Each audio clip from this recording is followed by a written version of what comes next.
Let me work with the problem number 15. Right.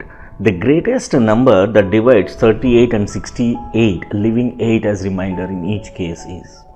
So we need to find the HCF here. This is HCF problem.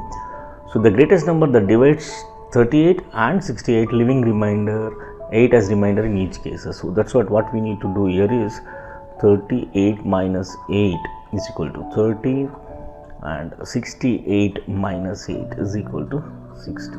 We need to find the HCF for these two numbers, that is 30 and 60. HCF we need to find. So you know how to find the HCF. 30 is 60, right? 32 is 60, right? 0, right? So 30 is the HCF of this number, 30,